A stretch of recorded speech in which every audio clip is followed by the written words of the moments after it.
नमस्कार विद्यार्थी मित्रांनो, मी समाधान पाटील आणि आपण बघत आहात खानदेश करिअर कट्टा या यूट्यूब चॅनल. मित्रांनो, काल म्हणजे 15 मार्च 2026 रोजी जी महाराष्ट्राची पोलीस भरतीचा पेपर झाला, त्यापैकी आपला जळगाव जिल्ह्याचा जो पोलीस भरतीचा पेपर होता, त्यापैकी गणित विषयाचे जे 25 प्रश्न होते, त्याचं आपण आज विश्लेषण बघणार आहोत. चला, प्रश्न गणिताचा तो म्हणजे 2, 4, 6 अधिक डॅश डॅश अधिक 70 बरोबर किती? बरोबर. एकूण संख्या विचारल्या आणि संख्यांची बेरीज काय विचारली त्यांनी एकूण 70 पर्यंत असणाऱ्या सम संख्यांची बेरीज किती? आपण मागच्या वेळेस बघितलं.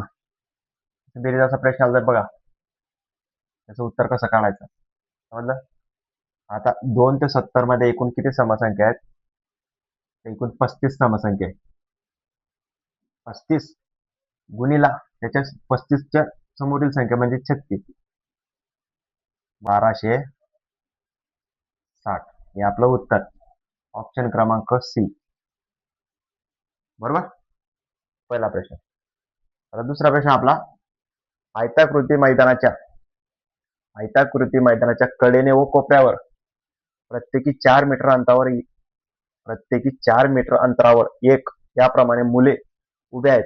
जर मैदानाच्या लांबीवर 12 मुले व रुंदीवर 8 मुले उभे असल्यावर त्या मैदानावर एकूण मुली किती? थोडक्यात बघा, हा एक आहे ते. बरोबर. त्यांनी काय म्हटलंय? 4 मीटर अंतरावर एक याप्रमाणे मुलं उभे आहेत. जर मैदानाच्या लांबीवर 8 मुले बघा, कडेने व कोपऱ्यावर इथे एक असेल, 2, 3, 4, 5, 6, 7, 8, 9, 10, 11 आणि 12 ऍड करून घ्या.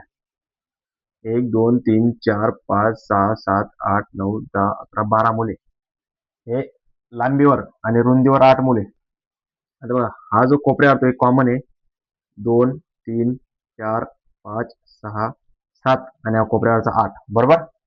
आता बघा, 1, 2, 3, 4, 5, 6, 7, 8, 9, 10, 11, 12 आणि हा कॉमन 1, 2, 3, 4, 5, 6, 7, 8. बरोबर. हे 12 आणि रुंदीवर असणारे 8. त्याने विचारले एकूण मुले किती? बघा, हे 12 आणि हे 12, 12 अधिक 12. बरोबर. आणि हा कॉमन आहे म्हणून हे रुंदीवर 8 नसून 6 जे अधिक हे 6 आणि हे पण 6. बरोबर. समजलं कसं होतं? हे 12 आणि हे 12 आणि हे कोपऱ्यावर असं जो कॉमन आहे म्हणून रुंदीवर असणारे 6, रुंदी 2 आहेत म्हणून हे 2 6, 12 आणि 12 24, 24 आणि 12 36. तिसरा प्रश्न, वर्गमुळात 45/80 तर आपलं येणारं उत्तर काय? आता बघा, वर्गमुळात 45/80 आहे की नाही? 45/80. आता बघा, दोघांना 5 भाग जातो. 5 नम 45 आणि 16 5 80. बरोबर. आता वर्गमुळात काय राहिलं? 9/16. बरोबर. आता 9/16 वर्गमुळाच्या बाहेर काढायचं असेल त्याचं वर्गमूळ काढायचं. 9चं वर्गमूळ 3, 4चं वर्गमूळ 16चं वर्गमूळ 4. म्हणून आपलं जे उत्तर आहे 3/4. 3/4 ऑप्शन सी. बरोबर. तिसरा प्रश्न आपला सी. आता बघ, चौथा प्रश्न. दोन संख्याचा लसावी व मसावी अनुक्रमे 252 व 21 आहे. म्हणजे लसावी 252 आणि मसावी 21 आहे व एक संख्या 84 तर दुसरी संख्या किती? बरोबर. आता आपलं मागच्या आपलं जे युट्यूबवरला लसावी मसावी चॅप्टर आहे त्यामध्ये आपण सांगितलं होतं की लसावी आणि मसावीचा गुणाकार बरोबर पहिली संख्या गुणिले दुसरी संख्या. आता बघा, 252 गुणिला 21 बरोबर एक संख्या 84, दुसरी संख्या दिली नाही म्हणून आपण एक्स मानू. बरोबर.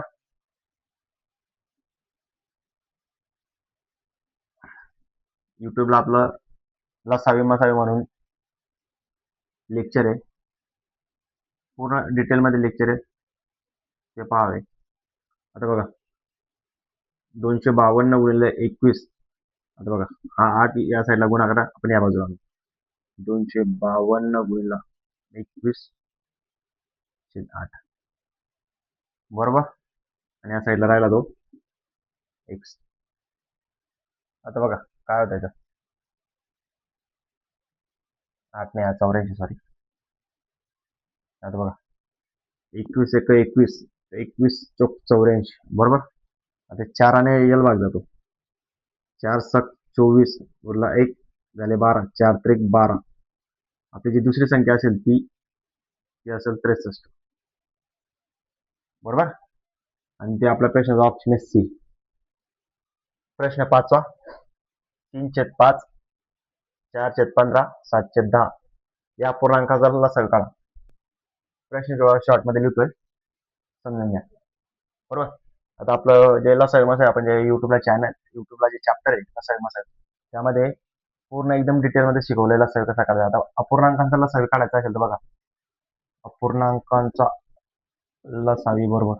आता काय करायचं, अंश मध्ये जे म्हणजे 3 4 7 त्यांचा लसावी अगोदर काढायचा आणि छेदांचा मसावी काढायचा. आता बघा, अंशाचा लसावी आणि छेदांचा मसावी. तो आला आपला 84. छेदस्थानी छेदांचा मसावी. आता बघा 5 15 आणि 10. आता या दोघांना फक्त एकच आहे, फक्त की 5 कॉमन आहे. 5 अशी एक संख्या आहे की त्यांचा मसावी आहे. आपलं उत्तर आलं 84/5. Option number A. बरोबर. Option number A 84/5. आता प्रश्न 6वा 16 + 20 / 5 × 3 - 7. आता सरळ रूप आपला जे युट्यूबला जे चॅप्टर आहे सिम्प्लिफिकेशन म्हणून एकदम सोप्या आणि साध्या पद्धतीने आपण शिकवलंय. वाटल्यास युट्यूबला बघून घ्या. आता बघा, तिथं व्ही बॉर्ड मास्टर रूल आपण बघितलाय. आता बघा, सर्वात अगोदर काय करायचं, भागाकार सॉल्व. याच्यामध्ये सर्वात अगोदर भागाकार बघा. 16 जशात तसे अधिक 20/5 म्हणजे 4 × 3 - 7. बरोबर. आता अगोदर गुणाकार 4 त्रिक 12 - 17 अधिक 16. 16 आणि 12 28 - 17 बरोबर किती, 11. प्रश्न क्रमांक 6 त्याचा उत्तर 11 जो की पर्याय आपला बी. ओके. चला 7 नंबर. प्रश्न 7वा 10 एक रिकामा बॉक्स 15 रिकामा बॉक्स 2 रिकामा बॉक्स. बरोबर. इथं असे चिन्ह टाका की हे जे पूर्ण गणित सॉल्व्ह झाला पाहिजे. आता बघा,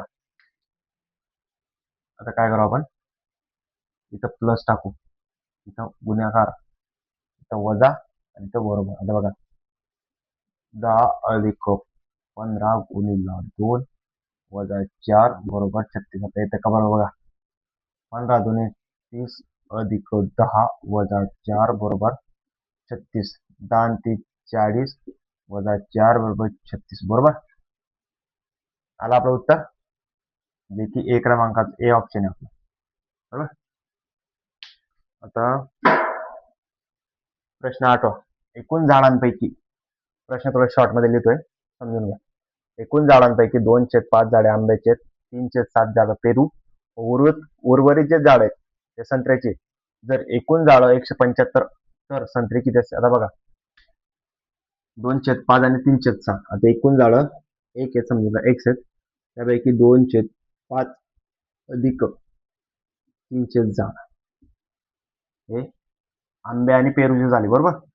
आता बघा दोघांचं बेरीज करू आपण, ते समान करू घ्या आपण. आता 2 × 7 35 अधिक 3 × 5 अधिक 35. बरोबर. आता बघा 7 दुने 14/35 अधिक 15 35. बरोबर. 29/35. बरोबर. म्हणजे 35 पैकी 29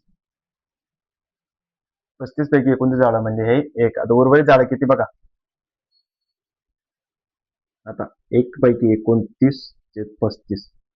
आता बघा 35 × 35 म्हणजे 6/35. आता उर्वरित जे झाड आहे 6/35 ते कशाची आहे, ते संत्र्याची. आणि आता आपले जे एकूण झाड आहे ते म्हणजे 175. 175चे 6/35 म्हणजे किती, आता बघा. बरोबर. 5 बघू, 5 7 35, 5 त्रिक 15, 5 5 25. बरोबर. 7 1 7 7 5 35, 5 6 30. 30 जी झाडं आहेत, 30 झाडं ती संत्री आहेत. बरोबर. प्रश्न 8 ₹35 दीड डझन केळी व ₹38 2.5 किलो साखर, तर 6 डझन केळी व 10 किलो साखर एकूण किती रुपयाला मिळेल? बरोबर. आता बघा, ₹35 दीड डझन केळी. आता एक डझन कितीचं आहे करण्यापेक्षा बघा, त्यांनी काय विचारलंय, ₹35 दीड डझन केळी. बरोबर. तर 6 डझन केळी किती, म्हणजे 35 दीड डझनचे 4 पट होत आहेत, म्हणजे आपण 35 गुणिले 4 करू शकतो. बरोबर. आणि ₹38 2.5 किलो साखर, तर 10 किलो साखर. आता साखर पण 4 पट वाढणार आहे, म्हणून 38 गुणिले 4. बस करा गुणाकार बेरीज. 35 70 140. बरोबर. 38 152. बरोबर, 152. आता बघा, 292. तर 6 डझन केळी व 10 किलो साखर एकूण ₹292 मिळेल. बरोबर. प्रश्न क्रमांक 10. दोन क्रमावर विषम संख्यांची बेरीज 96, त्यापैकी मोठी संख्या कोणती? आपल्याला खूप संख्या दिलेल्या आहे म्हणून बघा, पहिली विषम संख्या आपण x मानू. दोन विषम संख्यामध्ये क्रमाने येणाऱ्या दोन विषम संख्यांची जो फरक असतो तो 2चा असतो. बरोबर. मग दुसरे आपण x+2 मानू. बरोबर. आणि त्यांची जी बेरीज ती 96. आता बघा, x 2x+2 बरोबर 96. तर 2x बरोबर, आता हा 2 बेरीज झालाय, त्या बाजूला जाताना वजाबाकीला होईल. 96 वजा 2, म्हणून 2x बरोबर 96 म्हणजे किती? 94. x बरोबर 94चे निम्मे म्हणजे 47. 47 x आहे आपलं, म्हणजे 47 ही पहिली संख्या, आणि त्यात 2 टाकायचे म्हणजे 47. x+2 म्हणजे 49. ही आपली दुसरी संख्या. यात मोठी संख्या कोणती? 49. म्हणून आपली सर्वात मोठी संख्या आहे ती 49. बरोबर. ऑप्शन सी आहे. चला, प्रश्न 11. 187चा 3/11 कोणत्या संख्येचा 17/8 आहे? आता बघा, कसं कळायचं? 187चा 3/11 बरोबर, हा x संख्येचा, आपल्या संख्या माहिती आहे, x संख्येचा 17/8 आहे. बरोबर. आता बघा, 11 भागायचा, 11 1 11 गुणिले 7, 11 7 77 गुणिले 3. बरोबर. किती येतो आपल्याला माहित नाही, म्हणून 17 51. बरोबर. 51 बरोबर x गुणिले 17 8. बरोबर. आता 17चे दाढे या बाजूला येताना उलटे होईल, म्हणून x बरोबर 51 गुणिले 8/17 होईल. बरोबर. 17 1 17, 17 51, म्हणून x बरोबर 3 गुणिले 8 म्हणजे 24. तर 187चा 3/11 हा 24च्या 17/8 एवढा आहे. बरोबर. आपले उत्तर. प्रश्न 12. 18 पुरुष एक काम 40 दिवसात पूर्ण करतात. जर 2 पुरुष 3 स्त्रियांएवढे काम करतात, तर 12 स्त्रिया ते काम किती दिवसात करतात? आता बघा, 18 पुरुष बरोबर 40 दिवस लागतात. बरोबर. त्यांनी काय 2 पुरुष 3 स्त्रियांएवढे काम करतात. बरोबर. आता 18 पुरुष करतील, 18 पुरुष कधी 40 दिवसात केले, तर त्या एकूण 27 स्त्रिया ते काम 40 दिवसात करतील. आता बघा, 27 स्त्रिया कधी एक काम 40 दिवसात करतील, तर 12 स्त्रिया किती दिवसात करतील? म्हणून बघा, आता फॉर्म्युला 27 वुमन्स 40 दिवसात करतील. बरोबर. छेद, तर 12 वुमन किती दिवसात करतील? बरोबर. बरोबर. 4 त्रिक 12, 4 10. बरोबर. 3 1 3, 3 9 27. 9 गुणिले 10 म्हणजे 90 दिवस. 12 स्त्रिया ते काम 90 दिवसात करतील. समजलं? 90 दिवस. ए हा बीच्या तिप्पट वेगाने काम करतो. दोघे मिळून काम 21 दिवसात पूर्ण करतात, तर ए एकटा किती दिवसात काम पूर्ण करेल? चला, प्रश्न थोडा शॉर्ट मध्ये लिहितोय, समजून घ्या. आता बघा, एक जो ए तो बीच्या 3 पट काम करतो, म्हणजे एक ए बरोबर 3 बी लिहू शकतो. बरोबर. दोघं मिळून एक काम 21 दिवसात पूर्ण करतात. म्हणजे त्याचा फॉर्म्युला आहे ए गुणिला बी, ए अधिक बी बरोबर एकूण दिवस. बरोबर. आता बघा, याच ठिकाणी बघा, ए ची किंमत आपण 1 घेऊ, बी आपण 3 घेऊ. ए ची किंमत 1, बी 3. बरोबर. किती दिवसात करेल? बरोबर. आता बघा, 1 गुणिला 3 म्हणजे 3 छेद 3 अधिक म्हणजे 4. समजतंय? आणि ते काम एकूण 21 दिवसात करायचे. बरोबर. दोघं. आता बघा, त्या साईडला जाताना उलट होईल, म्हणून 21 गुणिला 4/3. बरोबर. 3 एक 3, 3 7 21 बरोबर 7 गुणिला 4 म्हणजे 28. तर ए एकटा ते काम 28 दिवसात पूर्ण करेल. 28 दिवस. ओके. चला पुढचा प्रश्न. एक व्यक्ती त्याच्या नेहमीच्या वेगाच्या 5/8 पट वेगाने चालल्यास तो 15 मिनिटं उशिरा पोहोचतो. तर त्याला नेहमीच्या वेगाने किती वेळ लागेल? बरोबर. असा कधी प्रश्न आला तर काय करायचं? मूळ वेगाच्या मूळ वेगाच्या 5/8 पट जातोय तो. तर गेल्यास तो पोहोचल्यामुळे वेगाचा जो उलटा करायचा, 8/5 पट उलटा करायचा. आता बघा, म्हणून 8/5 गुणिला मूळ वेग, जो की आपल्याला माहित नाही, बरोबर मूळ वेग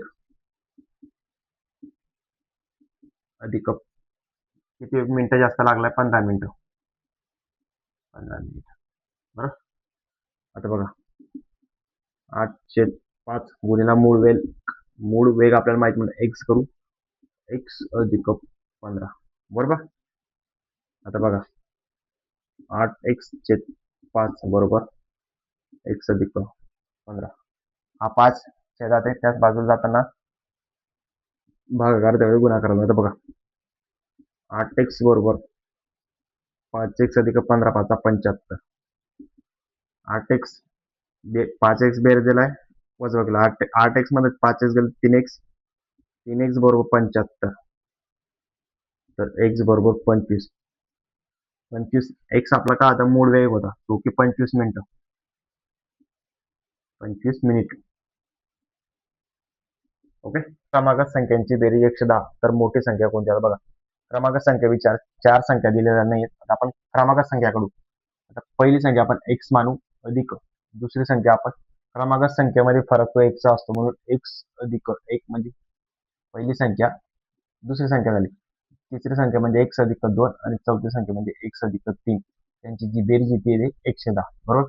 आता बघा, 1 2 3 4, 4x अधिक 1, 1 आणि 2 3, 3 आणि 3 6 बरोबर 110. 4x बरोबर 110 वजा 6 म्हणजे 104. बरोबर.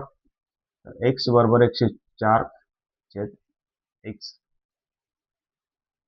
झालं. आता x ची किंमत किती भेटली आपल्याला? x ची किंमत किती आपल्याला?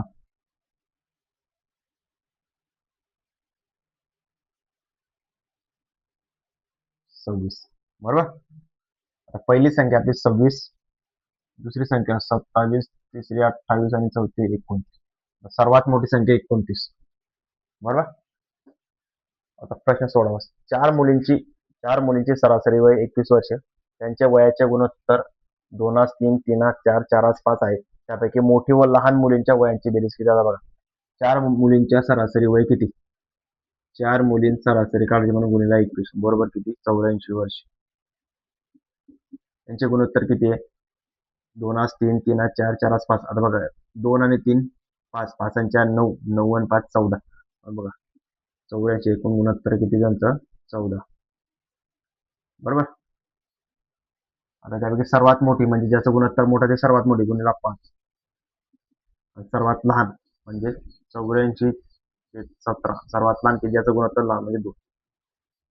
बघा, 14 एक 14, 14 सक 84, 6 पंचे 30, 30 वर्षे. सर्वात मोठी मुलीचं 30 वर्ष. आता बघा, 17 आणि 14 घेतली.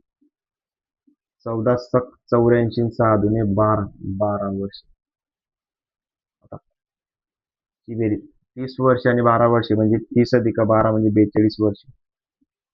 सर्वात लहान आणि सर्वात 17वा. एक साडी 1375 रुपयास विकल्यास 275 रुपये नफा होतो, तर शेकडा नफा किती? आता बघा, एका साडीची किंमत काहीतरी एक्स आहे, जी की 1375 रुपयाला विकल्यास 275 रुपये नफा होतो. म्हणून 1375 वजा 275 बरोबर 1100 रुपयाची साडी आहे, बरोबर. तर 1100 रुपयात 275 रुपये आपल्याला नफा होतोय. तर प्रत्यक्ष नफा किती? 275. वास्तविक किंमत आपली 1100 रुपये. टक्केवारी काय म्हणून 100, बरोबर.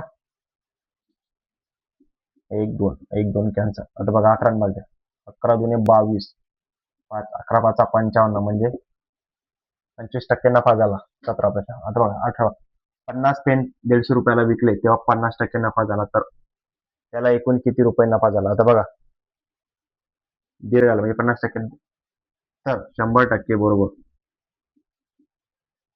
किती? 100 गुणिला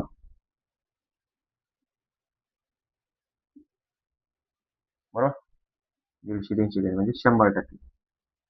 बघा 50% नफा होतो, तर 100 रुपयावर 150 रुपये नफा मिळाला म्हणजे 50 रुपये नफा मिळाला. ओके. 7 वर्ष 15,000 रुपये मुद्दलावर 7 वर्षासाठी 12,600 रुपये सरळ व्याज मिळते, तर व्याजदर किती? आता बघा, सरळ व्याज म्हणजे एस आहे सिंपल, त्याचा फॉर्म्युला तर PNR छेद 100, बरोबर. आता बघा, सरळ व्याज आपल्याला किती दिलंय? सरळ व्याज दिलं आपलं 12,600, बरोबर. प्रिन्सिपल आपल्याला दिले 15,000, वर्ष आपले 7, रेट आपल्याला दिलाय म्हणून अर्ध्या 7साठी 100, बरोबर. आता बघा 2 0 त्यांचा. आता बरोबर बघा, 12,600 छेदस्थानी 150 गुणिला 7, बरोबर. असं लिहू शकतो मी. हा शून्य कॅन्सल, म्हणून 1260 छेद 15 7, बरोबर. 20 म्हणजे उरले किती? 6 झाले 60, 15 चौक 60, 15 आणि 7, बरोबर. आता 7 1 7, 7 2 14, आपल्याला 12 म्हणजे काय? 12% दराने, बरोबर. आता पुढचा प्रश्न, सरळ व्याजाने दाम दुप्पट होण्यास 9 वर्षे लागतात, तर त्याच दराने दाम तिप्पट होण्यास किती वर्षे लागतील? बरोबर. आता दाम दुप्पट झाले फॉर्म्युला. दाम दुप्पट म्हणजे 200 धरायचं आणि त्यातनं 100 मायनस करायचे. दाम तिप्पट विचारला तर 300 धरायचे आणि त्यामधनं 100 मायनस करायचे. दाम 5 पट विचारला तर 500 धरायचे आणि त्यामधनं 100 मायनस करायचे. आणि जे छेदस्थानी वर्ष दिलं तर वर्ष टाकायचं, मग आपल्याला दर भेटतो. दर विचारला असेल तर वर्ष टाकायचं, वर्ष विचारलं तर दर टाकायचं. बघा, दाम दुप्पट सांगितलं पण 200 धरायचे, त्यामध्ये 100 मायनस करायचे आणि छेदस्थानी 9 वर्ष म्हणले 9, बरोबर. आता बघा 200 मध्ये 100 गेले, 100 छेद 9. दाम दुप्पट किती? 100 छेद 9 या दराने होईल, बरोबर. आता तिप्पट विचारलं तर तिप्पट किती वर्षाने? ते कॅल्क्युलेशन करण्यापेक्षा आपण त्या किंमत टाकू. तिप्पट तर 300 वजा 100 छेदस्थानी. आता हे टाका, आपल्याला हा दर दिलेला आहे, हे आपलं टक्के म्हणजे दर आहे, बरोबर. 100 बरोबर. आता बघा 300 मध्ये 100 गेले, 200 छेदस्थानी 100. आता बघा 9 तिसरा स्टेपला हा डाय वर जाईल, म्हणून 200 गुणिला 9 छेदस्थानी 100 दिसत. आता बघा 1 2 1 2 आता किती? 9 2 18, 18 वर्ष. 18 वर्षामध्ये हे दाम तिप्पट होईल. 18 वर्ष. आयताचे क्षेत्रफळ 108 चौरस सेमी आहे व आयताची लांबी 12 सेंटीमीटर, तर कर्ण किती? आता बघा, आयताचे क्षेत्रफळ 108 सेंटीमीटर दिले, लांबी 12 सेंटीमीटर दिली, तर कर्ण काढण्यासाठी आपल्याला कर्णाचा वर्ग बरोबर लांबीचा वर्ग अधिक रुंदीचा वर्ग. आता मग आपल्याला क्षेत्रफळ दिले, आता रुंदी काढायची. आता आयताचे क्षेत्रफळ बरोबर लांबी गुणिले रुंदी, क्षेत्रफळ किती? 108 12 आपल्याला डी काढायचं. बरोबर. आता कर्ण काढायचा आहे. कर्णाचा फॉर्म्युला आहे कर्णाचा वर्ग बरोबर लांबीचा वर्ग अधिक रुंदी वर्ग. कर्ण आपल्याला माहित नाही. लांबी 12, 12चा वर्ग अधिक 8चा वर्ग. 12चा वर्ग 144 अधिक 8चा वर्ग 64. बरोबर.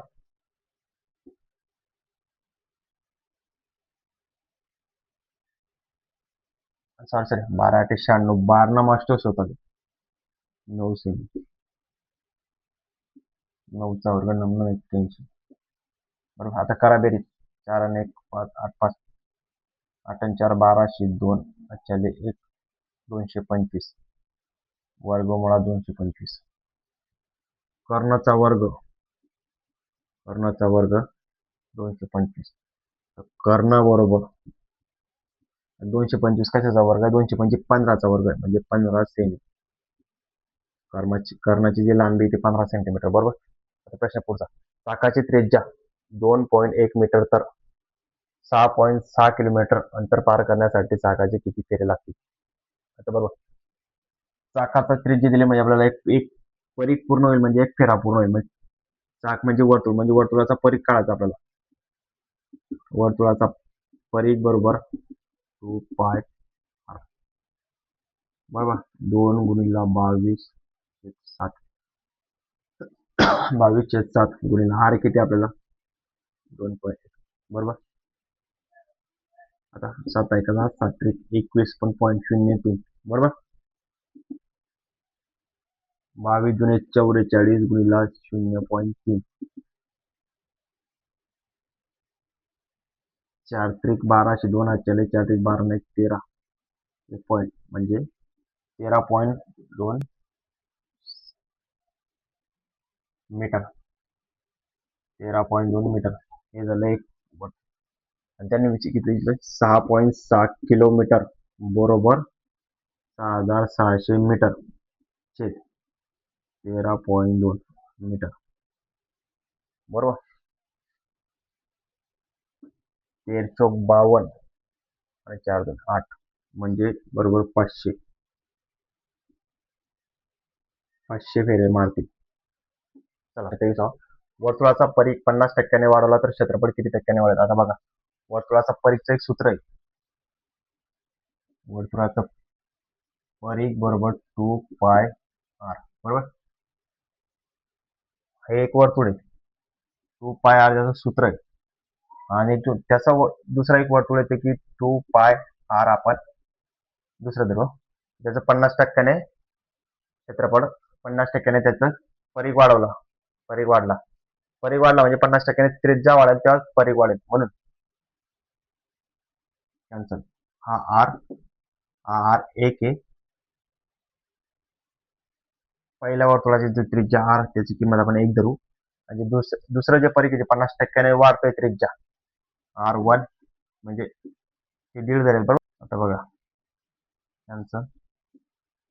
1 बरोबर 1.5 म्हणून पाय r स्क्वेअर बरोबर 22/7 गुणिले 1.5 गुणिले 2.25 वजा 100 म्हणजे 1 ते 25% वाढ झाली नवीन याच्यामध्ये. चला पुढचा आता 24 प्रश्न. 1.1 मीटर तारेतून 11 सेंटीमीटर तुकडा कापल्यास उरलेल्या तारेची. आता बघा 1 मीटर म्हणजे 100 सेंटीमीटर म्हणजे 110 सेंटीमीटर मधनं 11 सेंटीमीटर वजा केले. 11 सेंटीमीटर वजा केले तर किती 99 सेंटीमीटर उरला. 52 पत्त्यांमधून एक पत्ता काढल्यास तो राजा असल्याचे समजावं किती? आता बघा 52 पत्त्यांमध्ये प्रत्येक पत्ता जो असतो ना त्याचे 4 प्रकार असतात. म्हणून 52 पैकी राजा म्हणजे त्याचे 4 प्रकार येतात. म्हणून बघा 4 1 4 4 त्रिक 12 म्हणून 1/13 संभाव्यता असेल आपली 1/13. बरोबर. पुढचा प्रश्न. वृत्तचितीचे घनफळ 6160 घनमीटर व त्रिज्या 14 मीटर तर उंची किती? आता बघा वृत्तचिती त्याचं घनफळ त्याचं सूत्र आहे पाय r स्क्वेअर h. बरोबर.